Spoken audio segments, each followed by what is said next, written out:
तो student chemistry की online class में आपका स्वागत है। आज का हमारा टॉपिक है 11th केमिस्ट्री की प्रश्न बैंक के लेसन नंबर 2 से 3 अंक वाले क्वेश्चन में से क्वेश्चन नंबर 7 के आंसर को समझना। तो चलिए शुरू करते। तो हमारा क्वेश्चन है, हुंड नियम को अधिकतम बहुलता का नियम क्यों कहते हैं। हम ये जानते हैं कि हुंड का नियम ये कहता है कि समान ऊर्जा के आर्बिटल में इलेक्ट्रॉन का युग्मन तब तक नहीं होता जब तक आने वाले इलेक्ट्रॉन को कोई रिक्त आर्बिटल ना मिले। ठीक है ना।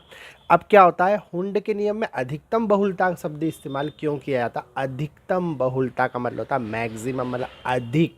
अब क्या चीज़ अधिक होती है, जैसे देखिए आप एक एक इलेक्ट्रॉन भरेंगे तो आप इलेक्ट्रॉन ऐसे भी भर सकते हैं कि एक का चक्रण ऊपर, दूसरे का नीचे, फिर तीसरे का ऊपर, मतलब दक्षिणावर्त वामावर्त, दक्षिणावर्त मतलब क्लॉकवाइज, एंटी क्लॉकवाइज क्लॉकवाइज, इस तरह से नहीं भर सकते हैं।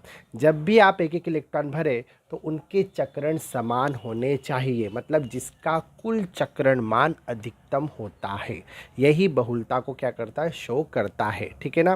तो एक बार इसको देख लेते हैं। हुंड नियम को अधिकतम बहुलता का नियम इसलिए कहते हैं क्योंकि विभिन्न संभावित विन्यासों में से केवल वह विन्यास सही होता है जिसमें कुल चक्रण मान अधिकतम होता है। अब उदाहरण के लिए हमने ये दिया है कि पी उपकोष में अगर 3 कक्षक होते ही पी उपकोष में अगर 3 कक्षक होते हैं, पी एक्स, पी वाई और पी जेड, और हमें इसके अंदर 3 इलेक्ट्रॉन भरना है, तो इसके 3 तरीके संभव हो सकते हैं। या तो क्या करो, पहला इलेक्ट्रॉन भरा, फिर दूसरा भरा और तीसरा भरा, ये खाली छोड़ दिया।